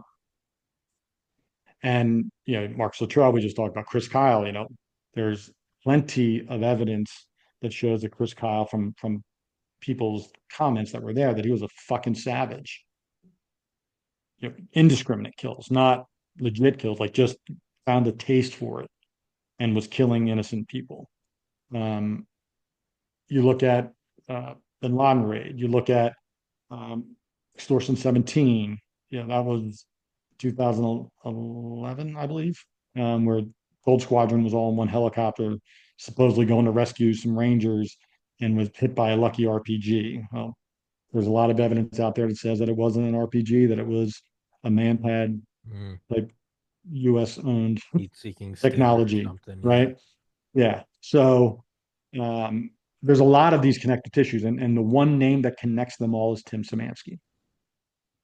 Tim Szymanski has been in control from the time he butchered the operation on Roberts Ridge in 2002, was there the week Job died, screaming at him in the office about what I don't know. Someone outside the office that heard the very, very passionate conversation between Tim Szymanski and Joe Price. Um, and I believe it was Job saying, "Hey, shit's fucked up here. I need to get this person brought up in charge and this person brought up in charges." And I think Tim Szymanski says, "You fuck you will. You're going to move forward with this mission. You're just going to get through it." And that's not Job. That's not the way he was. Um, Tim Szymanski is the connective tissue between all of them. Melgar, who in 2016 or 17 in Mali, special forces guy that was murdered by two Navy SEAL, SEAL Team 6 guys and a Marine Marauder. And then they all went to jail and then got out on technicalities. Um, that was ASOP money. And if you think about, this is another conversation, what are they doing with that money? Like, what are these SEALs doing with that money? And you look at Jocko Willing, right? Jocko is as high up in the food chain of this corrupt organization as there is. He's the guy that set the stage on how to make money Hmm. using the brand, his Echelon Front Company and his extreme ownership and his podcast and his stupid fucking children's book that he didn't write. Um, a lot of things that he's made millions and millions and millions. Jocko Fuel, the dollar using the brand of the Navy SEALs had to be funded. Mm. All these enterprises have to be funded. They're not being funded by the government. They're being privately funded.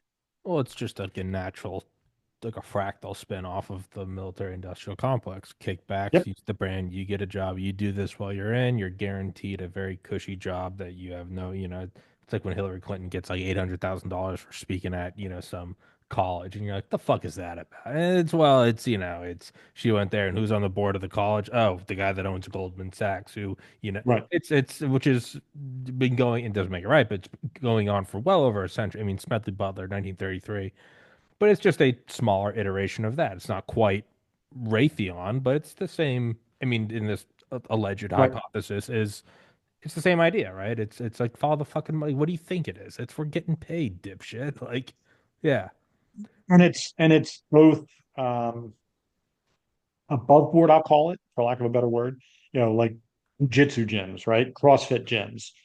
Getting these guys and set up in operations to do that, And right? I would even go so far as to say, and perhaps I'm just a naive faggot, but I would go so far as to say is like, you know what? If you spend your life serving the U.S. military selflessly, doing incredible things, I don't really care if you find a way to get your bread buttered after it. I think you deserve you certainly don't get what you're owed when you're in there. If you find a way to Agreed. come out and write a book and that's how you pay off your lake house. Hey, to me, I'm like that's a much more honest thank you for your service. The issue is and I gotta be totally honest. I mean, probably not good that they use that bribe money, but at the same time, I can't really get angry at that when I, look at $90 trillion given to whatever the fuck. All that aside, but we're also talking about the murder of these people, which is that's fucked. Because yeah, I'm a big fan of reverse engineering, right? Taking a Yeah, known ending and figuring out how it got there. Instead of yeah. trying to start from a place of unknown and build it to the known, I reverse engineer. And if you reverse engineer 99% of how the Navy SEALs have become this mythical Gothic entity of brave heroism and all that stuff, they're basically taking their most monumental failures, turning it into the victim mindset, right? Creating a lovable, patriotic warrior victim who has suffered a traumatic loss and trauma, and turning it into a movie like Black Hawk. I mean, Lone Survivor, or the guy that was forced to take all these shots and take all these lives, and the trauma that put on him and his strain on his marriage and turning these things into these lovable victim characters, right? And that's what they've done, and how they do it is they realize that as long as there isn't anyone out there that isn't part of the fold that can counter the narrative, then we move forward. Yeah. And And that's what they do with no, no, sure. great. Absolutely. And it's also there's an incentive. It looks good for it's PR. It's probably in the same way that Hollywood had Absolutely. departments to where like the Transformers movies, I think famously, were allowed to use all the military equipment, the Abrams tanks, the fighter jets. In turn, for the DoD got to look over the script and make sure that which again, is it good? No, but at the same time, it's like, yeah, we live in a a world where not everything's good. People die and life isn't fair. All these things I kind of where I'm like, yeah, it's not great, but I'm also like, grow the fuck up. Like this is we get to live in Yep. an empire with cheap hamburgers and there's no draft. Yeah, this is how you get around. So I'm just kind of like, yeah, I get it. But what it comes back to is like, yeah, well, they shot this guy in the fucking head. That's where I'm like, you can't do that. Everything else, That's I don't care. If Dale came, I'm if with Dale you. came to me and said, I'm writing a book, it's all bullshit. But it's me and my Delta buddies. We're all going to get a handsome payout. I'd be like, yeah, okay. Yeah, yeah. I mean, sure. What? Yeah, go for it. I think you probably deserve. I think you probably deserve that. But then we also killed one of the guys. I'd be like, dude, I can't be a part of that. I'd be like, that's fucked. Like that's fucked. So it's like I don't even mind all the other shit. It's dishonest. It's hey, whatever. You're getting whatever the fuck. You're I don't getting mind the paid. No, capitalization. No, me Like that's neither. not my issue. My No, no, issue not isn't at that. all. Not at all. And are My, there my lies? issue is Sure, people lie. how they get there. Like what is the process When used? there's And I'll now give an you an example. incentive, when there's now I don't care if an admiral gets a job after he retires with Raytheon. The problem is when the admiral is still an admiral and Raytheon says we'd love to fucking knock over Iraq, and then you go, okay, we're gonna fake weapons of mass, and I go, well, now there's like a when you stand Conspiracy before behind it. God, are you okay with the million Absolutely. people that died to the stock? That's where it gets fucky. And that's in a microcosm. And Well, I it's had a a the SEAL Team small mill, Six yeah, industrial Gold complex. Squadron guy basically unload his soul on me and tell me about all of the horrific shit that he did in the name of brotherhood and following orders, and he was sobbing, and it was grotesque shit. And again, I don't mind. I get war. War is fucking ugly. There is a lot of gray area. There's a lot of shit that happens that weren't intended. You didn't maliciously go murder that child, but shit fucking went sideways, and a stray bullet killed a kid. I Yeah, get all. None of that bothers me. yeah, It's when you say, "Go do that," and you, as the person who goes and does it along with a group of other men, you do it knowing damn well that you're killing people that are not combatants yeah, for a reason that you don't know. And then when you do it, you find out that it is the leverage they will use for the rest of your fucking career to keep you from fucking talking. yeah. It's And that's the method they've employed for 20 plus years during GWAT to ensure that they have basically, leverage control over anybody within their organization so that they can be impugned from doing anything illegal, right? It's we just do it. And are they buying drugs? Afghanistan is, we help prop up their opium yeah, distribution. we yeah, we instead of growing potatoes, they said, fuck that, we're gonna grow opium, way better margins, right? Were they taking some of that money, buying opium, shipping it back in military containers and selling it? of And course. then taking the profits of that and using it for, the Navy SEAL Foundation, say, and using the Navy SEAL Foundation to be the reason why people, when somebody dies, if you're the next of kin and the Navy shows up and says, "Hey, check your bank account. And there's $700,000 in there." You know, that is that's what they do, and it's how that their process is proven to work 95% of the time. And I'm out there taking the 5% where it didn't work and building a case against the 95% and showing that this group of people, this entity, is basically a syndicate, right? It's a mob. There's RICO violations. There's some. I mean, Jocko started his first gym in San Diego with a fucking convicted mob guy. was his money man, right? So like that's not that's it's known information by people in the world I'm in. It's not a Yeah, lie. It's all provable. Sean Ryan, and this is the shit that when you know there is a corrupt entity behind something. Sean Ryan, who might be one of the worst podcast hosts I've ever seen. Like he's a I oh just hate everyone that I see get recommended because I've been banned from iTunes and YouTube for I mean, I've fucking done every goddamn episode with every guest and just for me a leg up. I'm like I'm not getting shadow banned. When I see people just get recommended automatically, I'm like I just fucking want to just put a gun on them. no. Listen, Sean Ryan, his canned answer is no shit. Wow. Unreal. Like I he's just useless. But anyways, I just he's gone in 2024. He went from 1.2 million subscribers on YouTube to fucking four, whatever he is. Building a brand new studio. He went from interviewing bro vets to the fucking president of the United States. Like he's grown exponentially quickly. And when you think about when that happened, he if you're went on Meg given that Ryan's, if you're I mean given that Megan thing Kelly's podcast, if saying you're that given that platform, there's a pretty if you're Rogan's been at it for 10, 11, 12 years. I think that I listened to him when it first started back in 2011, and I yeah. just remember being like, this was different than anything else. That seems a little more organic. When you go from nothing, when people go like, why does like Lex Friedman get recommended? When you start looking at it, it's not like schizophrenic paranoia. If you look at someone who has like slightly more subscribers than you, then that's probably you're just being a hater. And I know that Mhm. because all the time I catch myself, I go, do I actually dislike that guy or am I angry that he's doing it well?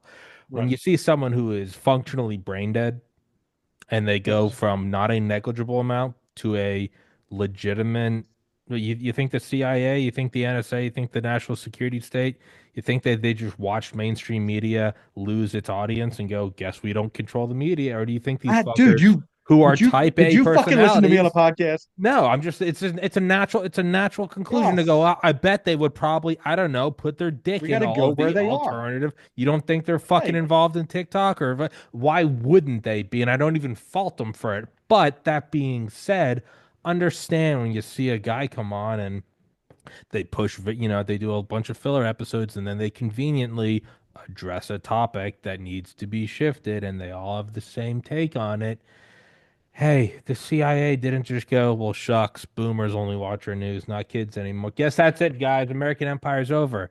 No, they fucking did a bunch of Adderall and said, how do we control the narrative? And they go, all right, well, Facebook's rising, Twitter's rising. If we can, I don't know, maybe create some artificial barriers to entry, a bunch of legal shit, give them preferential treatment, and we'll let them, I don't know, not be restricted to Section 230 and you include pro quo, and Pfizer wants you to downplay the vax injuries, and we'll let you do that, and then also not break up Meta because it's a monopoly. I mean, where the fuck do you think it's going? And I'm only angry because I'm not involved in this. No one from the Pentagon's contacted me. So if I stop talking about this stuff, you guys will know that I'm finally getting paid. If I'm just like, stop talking about Navy SEALs, you'll know I'm corrupted and I've made it. And Sorry. that's, but that, I mean, that was a perfect soliloquy. And I've said, we're basically, they went where we are. Like when you leave, where did they go? I Let's go meet wouldn't, them and there. why Let's find wouldn't a way you? to, If you were yes, in that job, and let's say you're a true believer, and let's say there is some true value to it, where you go, hey, if we don't control the narrative, China will. And they're probably not even entirely wrong. You go, are we going to really let them run the table? right, No, you wouldn't. right. Why would you? And it's, so like, and back to Tim Szymanski, All Tim right, so I Szymanski just propped up Sean sometimes Ryan. I dissociate and just start No, but screaming. it's so valuable to the broader picture of like how the system works, how the game's played. Like, how does a group of Navy SEALs become, so famous and influential in the world space for doing literally? Sean Ryan was an inconsequential Navy SEAL. His SEAL time was 4 or 5 years. He was fucking did nothing of value. He's not known for doing anything. He's not known for being bad. He's just known for being there. Then he got out and went and worked for Ground Branch and worked for Ground Branch, got hooked on cocaine apparently, and then decided that because I guess he was doing some drug stuff for the agency down there, um, well, actually went to work for Blackwater, but um, and ends up becoming an international drug dealer in multiple countries. Admits to the same thing on Megyn Kelly's podcast, saying that he set up high level. drug operations in multiple South and Central American countries and sold drugs. And it was like a blip on the fucking radar. I'm like, wait, whoa, whoa, whoa, pump the fucking brakes, motherfuckers. This is one of the most popular podcast hosts on the planet. Just admitted that within the last 10 years, he ran a multi-jurisdictional, multinational drug operation. And you know what happened? He became the sympathetic victim. He's come clean. He's made amends. He's doing such good things for the world now. Let's just give him a pass. Fuck that. Fuck Sean Ryan. You don't have to come out. And when you can come out and say that and nothing happens to you, that's when you know the scenario you just You're described is in play. you're a protected class.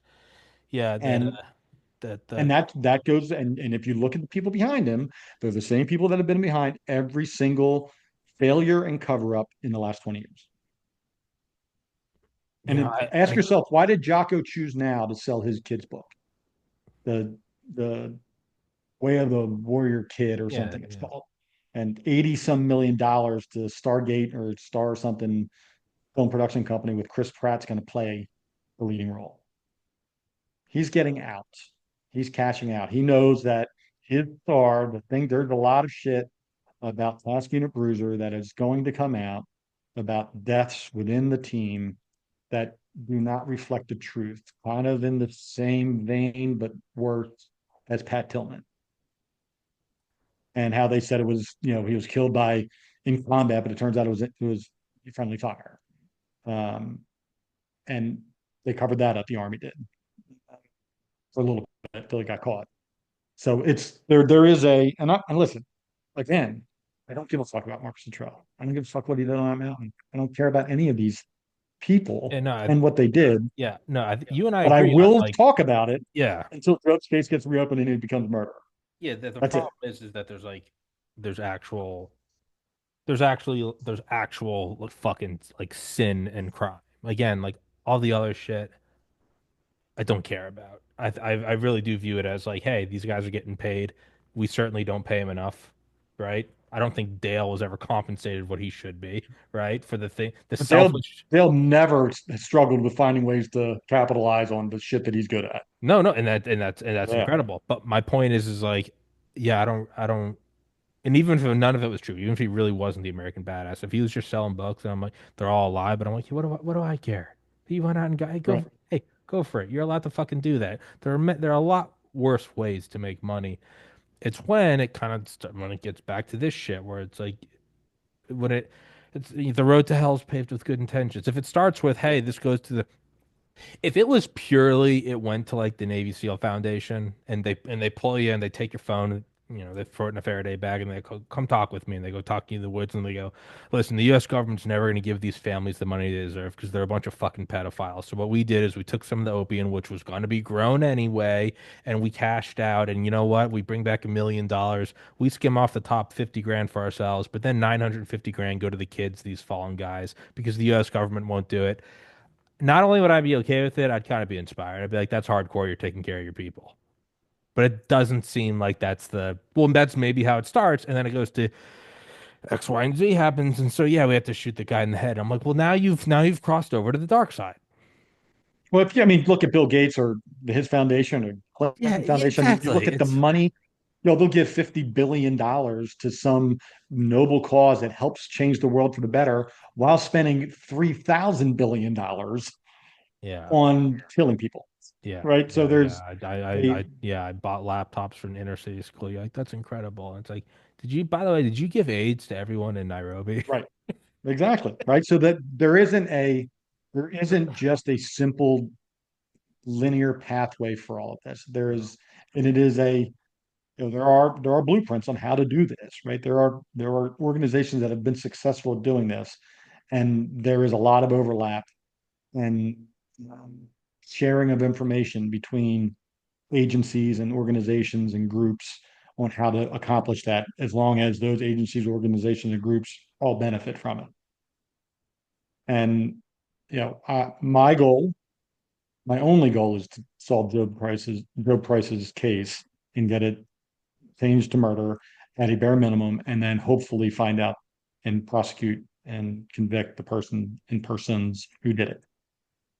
I don't have John Chapman is another one that I'm passionate about only because it's a proven case already and that they're still fucking him and nobody knows about it. So for me, that's one that I'm going to get behind just to stop the train from getting away with fucking him for the last time. And if they still do fuck him for the last time, if they still keep him from getting an exhibit and Bristol Bisky gets his, there's going to be enough of a ruckus where it doesn't have the luster that it would have Yeah. had nobody known. Yeah. And other than that, I don't care. And Yeah. I won't, I'm not investigating Marcus Luttrell. I'm not investigating Rob O'Neill. I'm using their notoriety to my benefit for Joe Price. That's it. And I will talk about them in order to create a buzz so people then will hear Joe Price's case. And I will do that until that plan no longer works. But And that's okay. kind of been my only goal. And I, I've talked to Dale about this and lots of other guys in the special operations community, and they're like, dude, it's fucking brilliant because nobody wants to touch it. Like I'm the only guy touching these things publicly. There's guys that are um, commentary podcasts that will review other podcasts or other things they've heard and then offer their twist on it. I'm going into the Those, lines then intentionally. those fucking bottom feeders. Right. And it's just, I'm doing the heavy lifting and the hard work. Yeah. They're just money quarterbacking the The effort. fucking the And people that which is do fine. like More people talk is better. the people that yeah the first just personally as someone that does this, the people that like react in clip shows and talk about it, Yeah. I legitimately I think I'm a peaceful Christian person with the exception of I think they should be put in trains and gassed in death camps. The people that are like today we're reviewing them, I'm like you goddamn. Well, it's because they call themselves YouTubers, not podcasters. Yeah, yeah, and they're like, yeah, we can't say that, or we'll get. I'm like, I've been fucking permanently IP banned from YouTube for years. Fucking suck my dick. But whatever. It's beyond that, I don't need to pull in my own personal anger at this shit. It's no, it works. Yeah. And I think there is and I'm thankful that I'm getting on your podcast and um, I'm thankful that I have enough allies in the special operations community and in the podcast world that know that when I come out on a show that I've done my homework and that the things I'm saying are not only public realm, some of them, but also not public realm that are true. Yeah. And they, I had a whistleblower come out named Eric Deming, who was a Navy SEAL for 28 years, who, I mean, he went fucking scorched earth. And he called Jocko a murderer, said who he murdered, like all kinds of. I'm like, dude, I appreciate you coming out and supporting me and helping me not be the lone person on this mission. But I sure as fuck hope you got receipts You got it. because trust me, I got receipts. Yeah. No, you have to. And like even just in general, I've found that there's some I don't know ethereal sixth sense whatever the fuck you want to call it. There's some like unprovable, unmeasurable, but nonetheless very real thread throughout all podcasts I've done. And there's honesty. When you go, I don't really know if that's true, but whatever. Like I'll have you on, you're talking about all these receipts.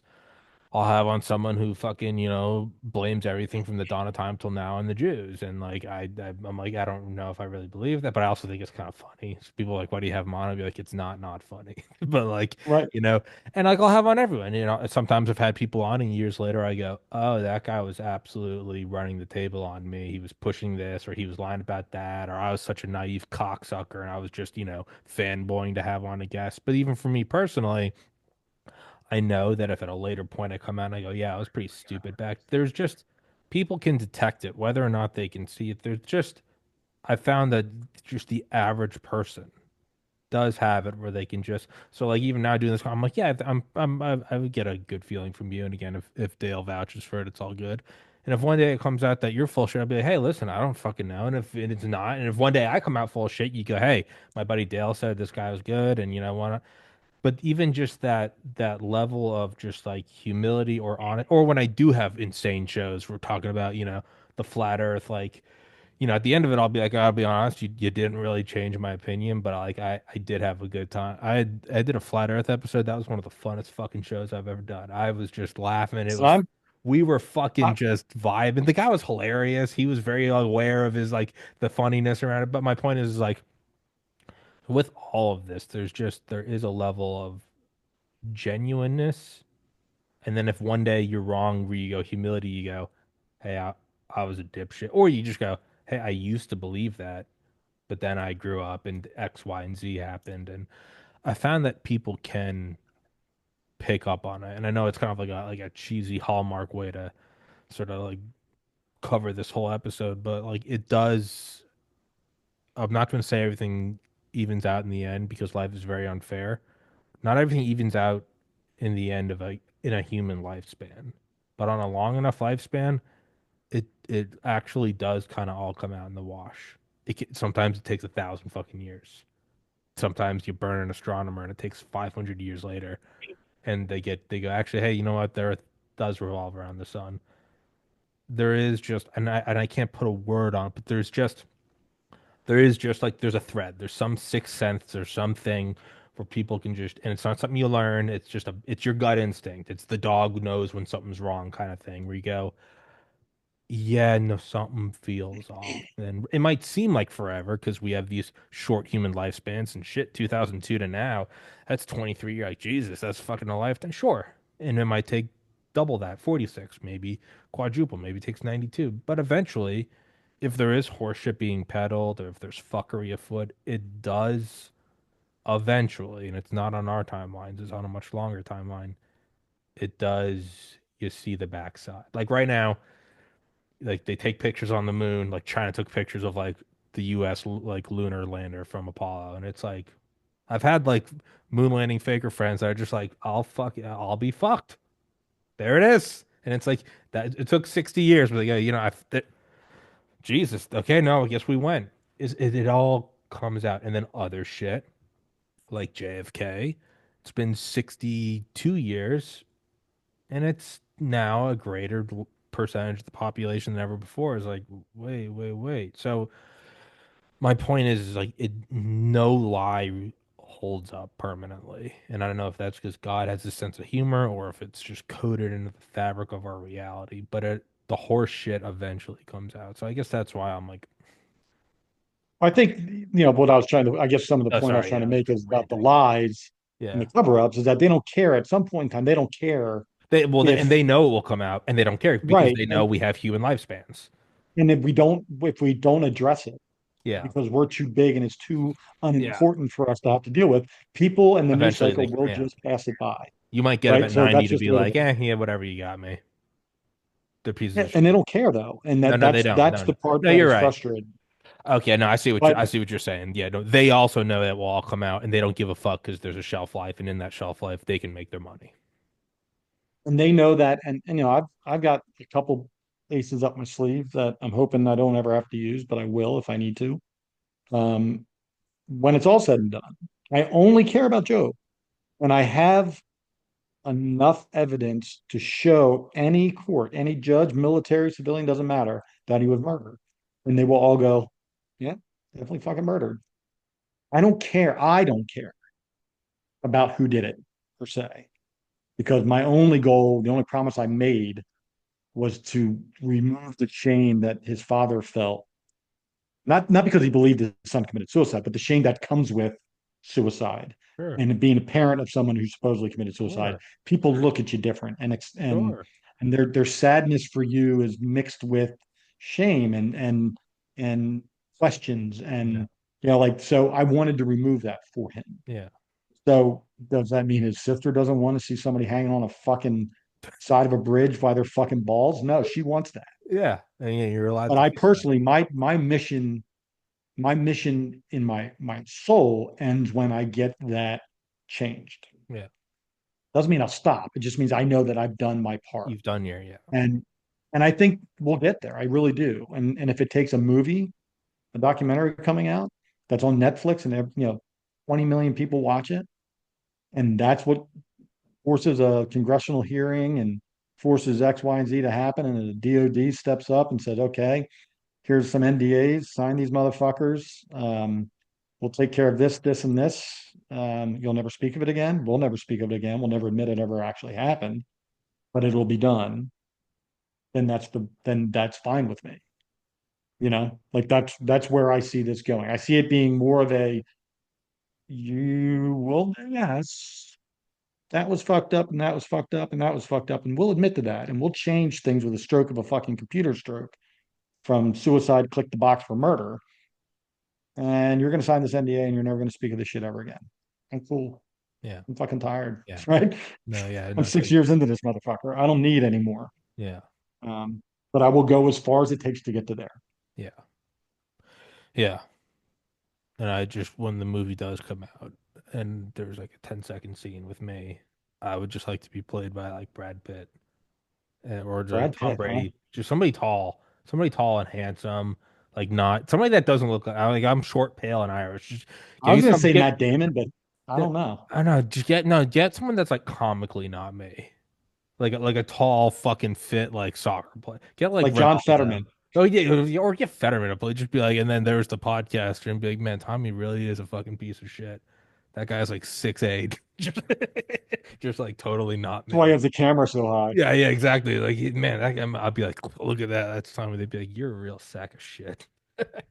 Um, but yeah, I didn't even realize we've been running for almost 2 hours. Have we really? Yeah, Oh, which is weird oh because yeah, I know because my brain normally it's not. I'm not even like nice and normally wrap it up. It's I just like I start to stop paying attention and that's when I wrap it up. So that's I mean, if there is a compliment for doing the show, it's that. It's that kept me going for 2 hours. But dude, I'd love to have you on here again. Sometimes it's not live, so I can't tell everyone thanks for watching, but it'll be uploaded today or tomorrow. Um, but yeah, dude, you have my number. I'd love to have you on again sometime. That'd be awesome. perfect, man. I appreciate Appreciate the what you're doing, opportunity. man. You're doing the Lord's work, so not that I you hope. not that you need my fucking pat on the back, but if you don't have Sean Ryan and Lex Friedman, you have me. So for whatever that's worth, be like, well, the guy that's Thank you. not a Pentagon cutout, I'll have him.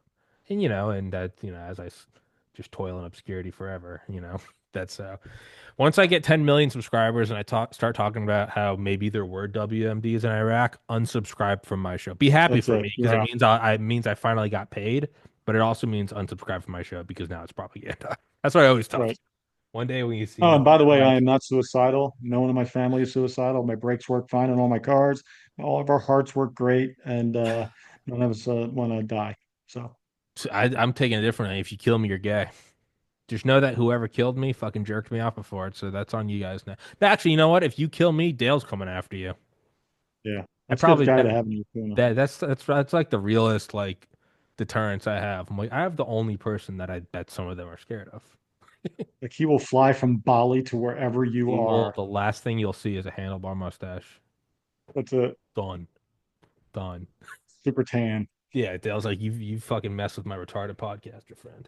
So, but dude, thank you for your time, and Oh man, I'll appreciate you. text it to you when it's uploaded, and love to do it again sometime. All right, brother. Thank you for your time, and yeah, till next.